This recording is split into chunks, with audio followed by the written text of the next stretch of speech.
Hello again, viewers, and welcome back to Gotcha Force. For this episode, I'll be using the Airborge tribe as voted for by forums user Dupless. Hey. And in this first battle, I'll be fighting against Airborges, giving a nice demonstration of air-to-air combat.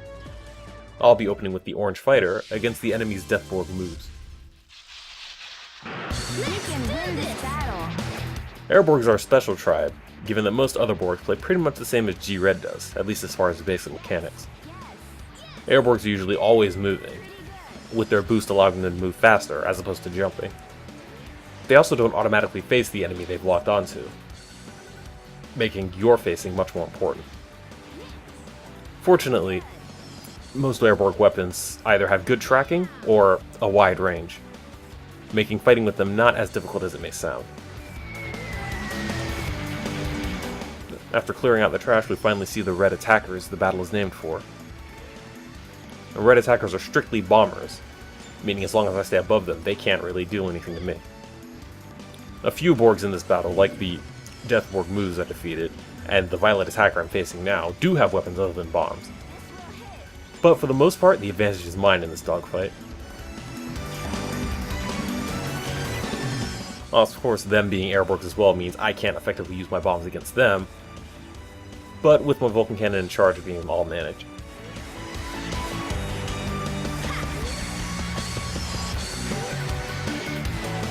Really, fighting with Airborgs is a matter of judiciously using your boost, as that's how you get into position for firing, and it's also how you dodge attacks. So you really don't want to run out with an enemy firing at you, especially one that's good at dogfights, like the Eagle Jet I'm currently locked onto. It doesn't have bombs, it has lasers, which makes it a lot better than me at this, and it just took out my Orange Fighter. Fortunately, I had a spare. Now you can see I'm having a little trouble getting into a good position against it.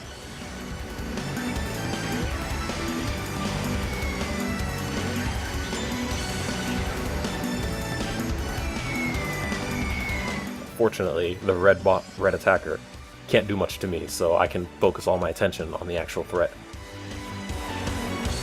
But with that down, it's just a matter of finishing off the last enemy. And with that, victory is ours.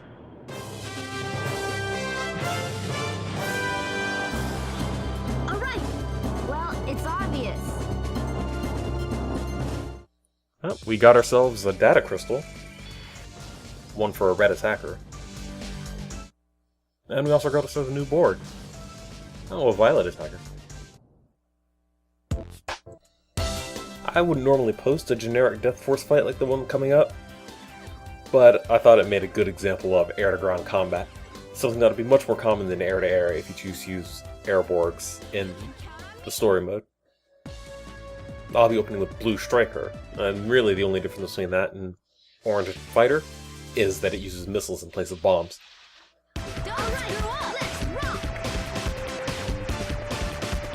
Well, the missiles take a little more work to hit with, but against these early game Deathborgs, they're an instant knockout.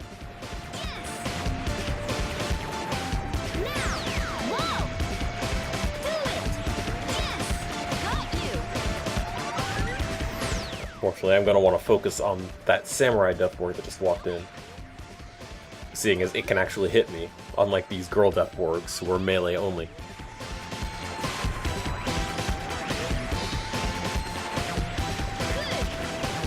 Really, this is just not great play. You don't want to hang too close to the ground as an Airborg. It's really just negating your best advantage.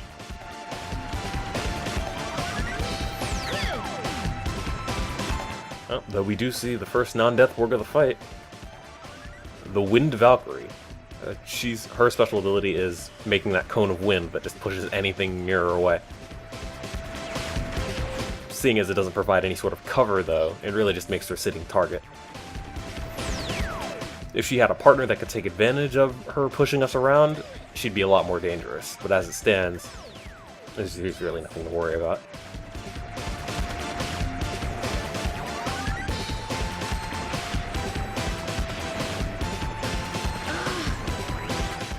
You can see I have to boost away from the enemies to try and turn around and get a good shot at them. And the fact that they have to rely on manual aiming is really the Airborg's greatest weakness. It's not so bad when with bombers or with the missiles, as they've got good tracking. But these standard shots are just difficult to use.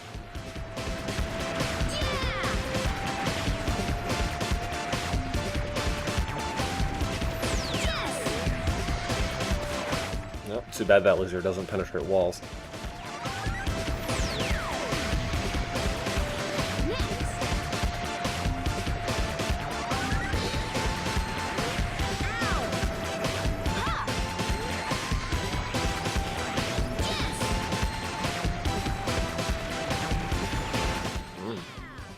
There's a lot of Death Borgs in this match.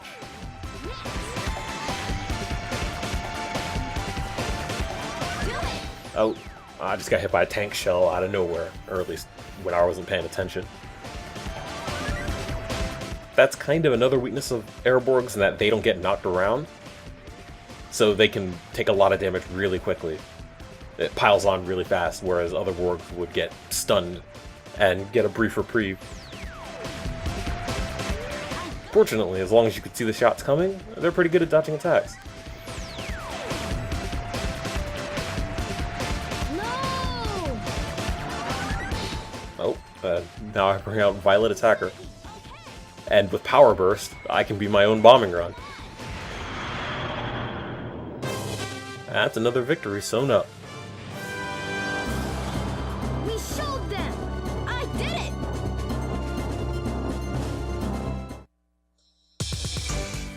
Prize. Oh, our own Wind Valkyrie. Fortunately, this next fight won't take as long as the last one did. It's our first meeting with the Ultimate Cannon, one of the few Borgs capable of a super attack. Now, these super attacks aren't quite instant knockouts, they just do more damage than most Borgs have HP.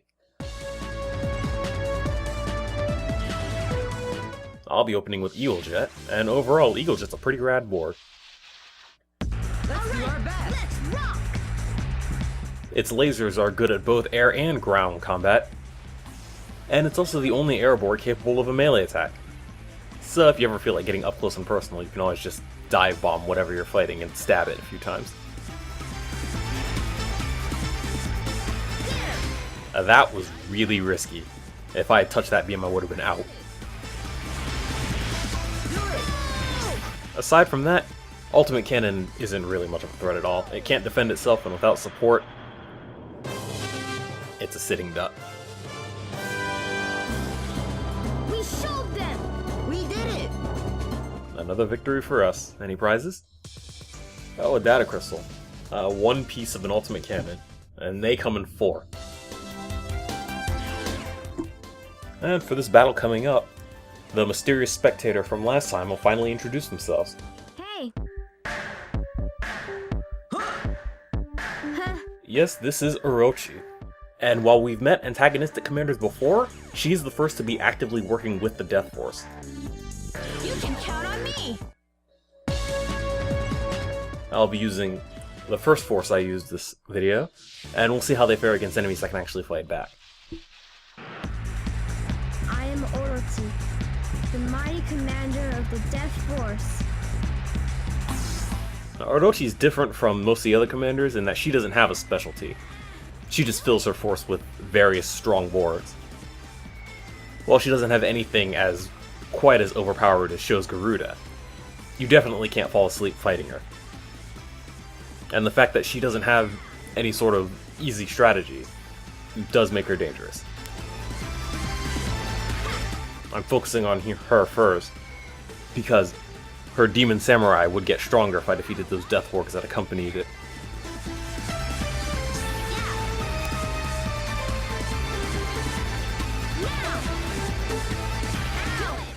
We see the not getting stunned weakness of Airborges once again. And those swords wouldn't have dealt nearly as much damage if they'd knocked me away. Going down! I did it! Oh, down to the spare orange striker fighter. That's it! Fortunately, orange fighters' bombs are pretty much fire and forget. Once they hit the ground, the explosion will chase toward the enemy. So you can just kind of drop them anywhere near and let that take care of the rest. Come on!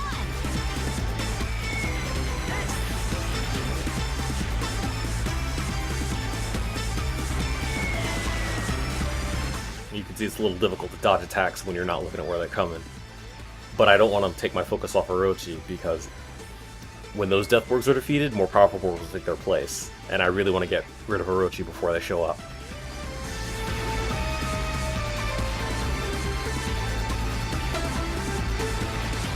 Oh, no, Power Burst. I'm probably not. Orange Fighter here is probably not going to last much longer. Oh, couldn't even finish the job. Fortunately, red attacker's here. His smaller bombs function similarly to orange fighters, while his larger bomb makes a large explosion and does quite a bit of damage. I know it's a little hard to see with orange fighter blocking the way, but Orochi's down to her partner, Dark Knight. And when activating Power Burst, I can once again beat my own bombing run. It's a good thing Red Attacker's explosions are so large, because I can't really see what I'm firing at. Though it seems the Death Borgs are gone, and the Death Force bodyguards have come back. I'm focusing on Sapphire Knight here because its beams are much more dangerous to my Airborges than Ruby Knight's bombs.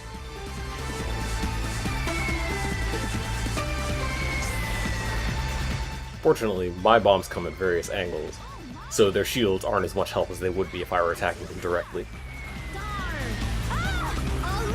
Oh, well, looks like I'm down to the last Borg in the Force, Victory Jet.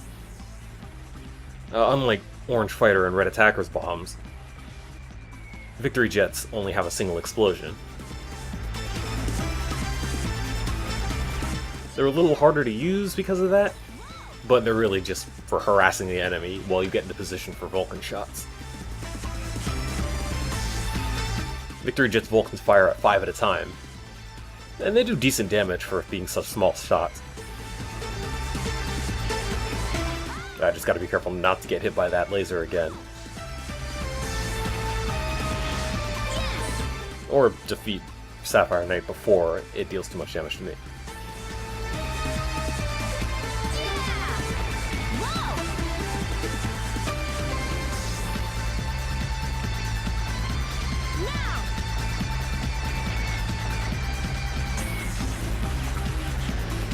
I don't know if you've seen it happen yet, but Ruby Knight's bombs can be shot down like missiles. And as such, he's not as dangerous as Sapphire Knight would have been. You can see I almost flew into those trap explosions, but they blew up before I got there. The shield is just as aggravating as ever. Unfortunately, given that we have the numbers advantage, it won't do him too much good. And Usagi gets the finishing blow.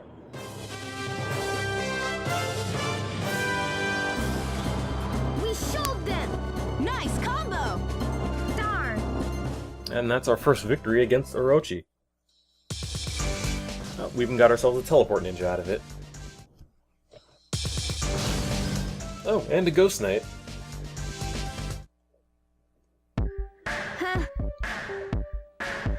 I don't know. She just said she was, guys. Come on, try and keep up. But after battling Orochi this first time, the Death Force invasion starts. This would be a good place to end, but I have a few more Airborges I'd like to show, so we'll clear out one of the stages and establish a base. We'll do it in my house because it's my house. And I haven't used Mana in any of these battles because she's really not too useful when you're using Airborges, given that you spend most of your time up in the air where she can't reach you. As you see, I changed the force around. Let's do our best! And while Death Bomb and Death Borg Mu aren't technically Airborges, they play the same, so I figured I'd show them off.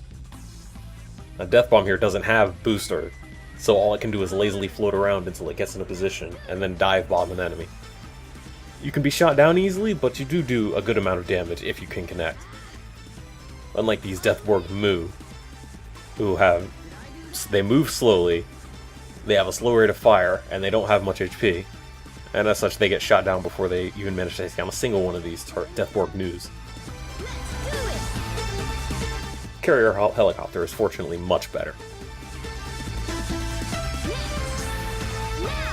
It's got a set of missiles as the next attack, a 40-shot Vulcan, and a charged claw attack, which you can use to give your allies a leg up. It gives Kakeru a better angle at firing at these Borgs, as opposed to him having to climb the stairs himself. Though do be careful not to shoot at your ally if you grab them, because you automatically lock onto whatever your claws hit. Nice. Did I do that? Yeah. The automatic lock-on is a good way to kind of barrage your enemy, any enemy you grab. But you do have to watch your ammo, because being grabbed is the perfect position for them to barrage you. It's really a great example of high risk, high reward. And as you may have noticed, carrier helicopter plays a lot differently than the other Airborges we've seen. It moves a lot like other non-air gacha Borgs.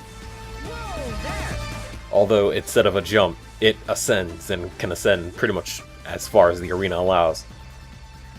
Unfortunately, the only way to descend is to stop moving, leaving yourself open to attack. So you don't want to fly up too high. And honestly, to get the most use out of carrier helicopter, you'll stay closer to the ground than you would with most Airborges.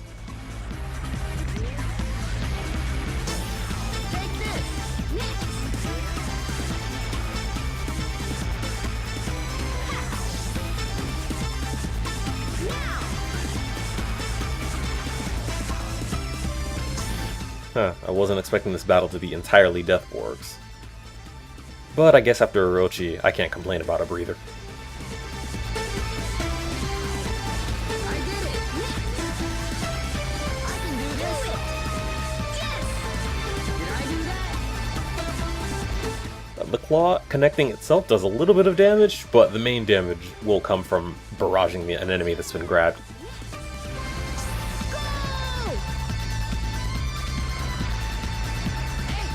And here's where I tried hanging out to see if this Deathborg would destroy me, so Flying Saucer could show up. But it looks like that'll have to have its own video. Alright, we're awesome! That's just as well. Goodbye, and thanks for watching.